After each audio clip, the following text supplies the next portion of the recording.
again. Today's episode is going to be about expectations, but let's start with the astrology update for the week. So on Tuesday, February 4th, which my podcasts usually come out on a Tuesday, but after 4 months, Jupiter is finally stationing direct again, and it will be in the sign of Gemini. So whenever we talk about when planets are retrograde and direct, retrograde just means that the planet appears to be moving in the opposite direction in our sky. These are good reminders to kind of like turn inward with your energy, especially of that planet and the sign that it's in. So for Jupiter being retrograde in Gemini, a lot of us may have noticed where we were having trouble picking our battles. Jupiter is the planet of abundance and good fortune, but it's also the planet of expansion. So it expands upon the energy of the sign that it's in. Gemini is about intellect and communication. Gemini is typically ruled by Mercury, so Mercury is the planet of communication.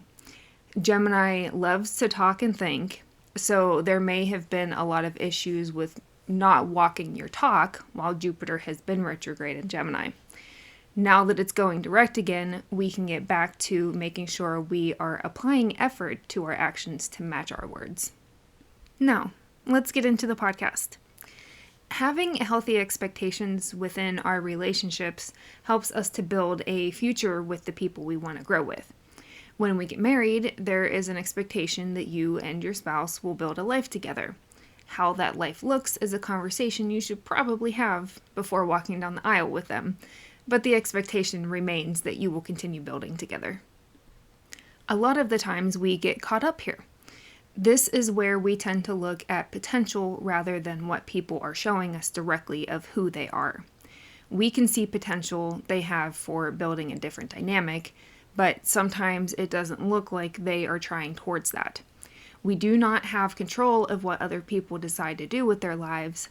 What we do have control over is if we want to continue that journey with them. So I want to share my own example. My ex-husband and I moved around a lot. We picked up and moved every 3 years or so. We were both getting to the point that we were fed up with moving. We had a few discussions on him retiring, but I felt what I wanted was not being considered in the relationship as much as what he wanted. There did not feel to be any fairness or equality. I finally got to the point where I felt like I was just a supporting character. I was there to support his career and to build a home for him to find comfort in with every move. Of course, that's not the only thing that ended our relationship, but that is not the expectations I had when we got married all those years ago.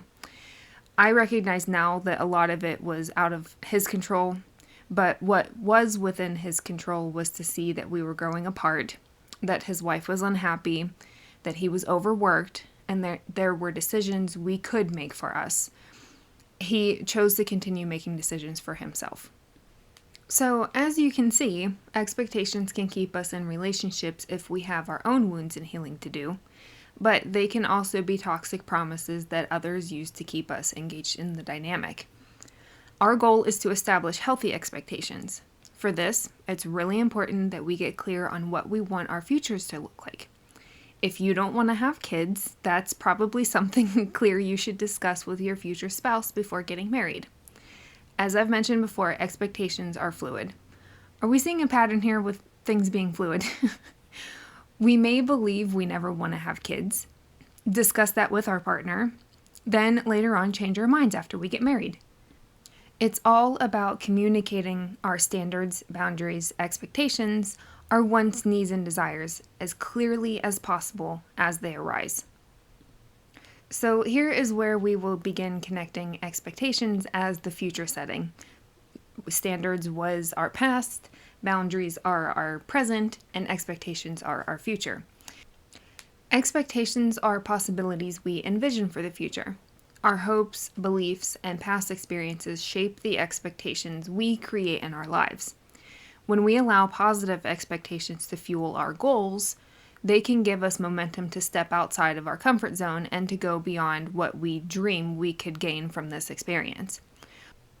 We're not creating demands to obtain, but rather creating room for flexibility to learn from the experience as the future begins to unfold.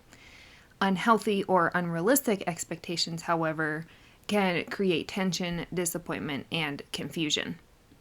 So let's start with the positive side of expectations.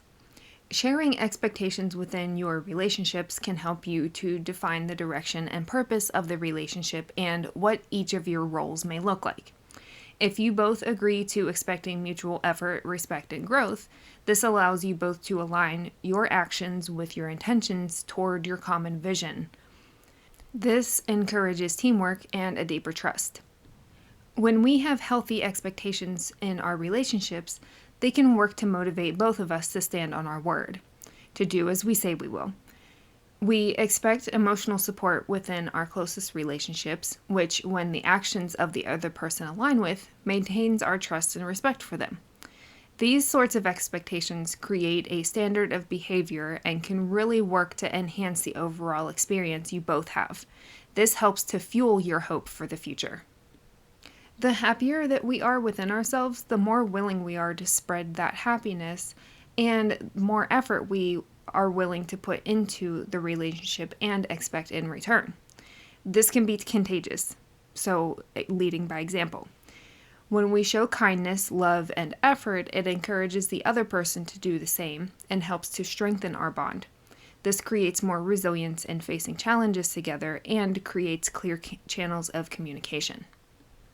When we are self-aware enough to understand what we need and desire, and when we feel safe to communicate that properly within our relationships, we can then understand more clearly the expectations the other person has for the relationship, and it can strengthen our bond.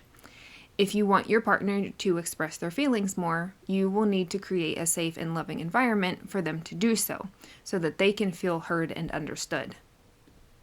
This can also help us see who we are compatible with, both platonically and romantically. It allows us to see if we are on the same page in regard to our priorities, like our core values and our belief systems. This clarity can save us time and prevent unnecessary future heartbreak if we just communicate clearly.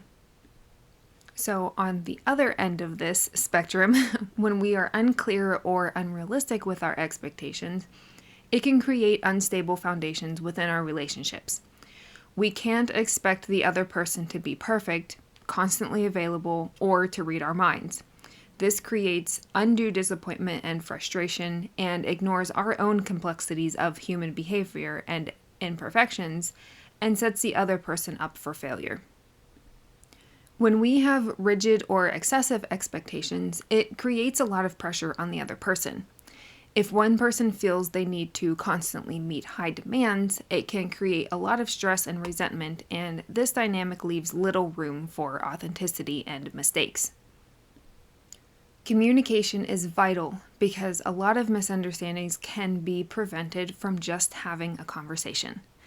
If you are one to expect timely responses, but the other person values independence and space, this can create a lot of friction and trust and control issues within the dynamic. Are we beginning to see, too, that communication is very important in all of this? While it's important for our expectations to look toward the future, overemphasizing them can distract us away from the present. If you get caught up in what should happen, you can miss appreciating what is actually happening. This misalignment can leave you feeling dissatisfied or feeling stuck on an endless loop of chasing something better. We all carry some sort of baggage from our past relationships and lessons we've learned. It's not always bad, but it can create issues where we need to heal that has nothing to do with the other person we are currently in a relationship with. So it's crucial to make sure that you are not creating expectations rooted in fear, insecurity, or past trauma. Your abandonment issues could lead you to expecting constant reassurance, which creates dependency rather than trust. We can create healthy expectations by remembering to be realistic and flexible. We are all human beings with imperfections. Having flexibility to learn and grow together allows for mistakes to be made, forgiveness to be shared, and the connection will naturally ebb and flow. There will occasionally be conflict. Conflict is healthy. We can't expect constant harmony from imperfect beings. But when we communicate our desires in a clear and respectful way, it encourages the other person to do the same. This creates equal trust and ensures that you both feel heard and valued in the relationship and in the dynamic. It's really important to recognize where there can be compromise. Instead of expecting specific behaviors, focus on underlying values. Try shifting from expecting your partner to always agree with you to instead mutual respect during disagreements. This creates a lot more flexibility while still honoring your core needs. It's important to hold on to hope and ambition in your relationships, but remember to allow more space for accepting the present as well. This can create so much more gratitude for what you do have right now, while creating space for positive future growth. As your relationships evolve, so too will your expectations. It's important to regularly reflect on whether your expectations are still relevant or are aligned with your shared goals. Adjusting them as you grow and learn ensures that the relationship will remain strong and adaptable. Expectations are not inherently good or bad. They're more just tools we use to shape our relationships to what we envision for our future. When they're grounded in reality, communicated openly, and aligned in shared values with the other person, it can create a harmonious connection that inspires accountability and growth. On the other hand, those left unspoken or the ones that are rigid and unrealistic can create obstacles that are near impossible to overcome, which leads to tension, resentment, and disappointment. By balancing hope with acceptance and welcoming open conversations, our expectations can build relationships that are not only meaningful, but also resilient to all sorts of life's challenges. So now that we have explained what standards, boundaries, and expectations are, I think it's becoming a little bit clearer to see where all of these factor into healthy and unhealthy relationships. Right now, the popular term is boundaries, and while it is important to have healthy boundaries, if we are unclear on what our personal standards are in this period of our lives, or of the expectations that we have of a particular relationship, our boundaries are likely not going to reflect our values or our beliefs, and we will have unrealistic expectations for both ourselves and for the future relationship that we want with that person. This ends up leading to creating unstable boundaries that are hard to enforce or are completely unrealistic. So it's important to really start to become clear on what sort of relationships you want to have, what your base standards are, what your non-negotiable boundaries are, and what your expectations for how the dynamic flows will be so that you can recognize which relationships are ready to grow and shift and which ones don't give you the space to change and grow together. Remember too that all of this applies to every relationship that we have. This can apply to the people you work with your significant other, with your friends, your family, but it doesn't need to be done at this very moment. Rome was not built in a day. Start yourself off slow so that it's more manageable. Next week, I'll be wrapping up this little mini-series where I will share how taking smaller steps will help create lasting success within the flow of your relationships. It doesn't need to be mentally exhausting to keep track of all of these boundaries and expectations. It eventually becomes part of your daily routine as we build confidence within ourselves to have these conversations.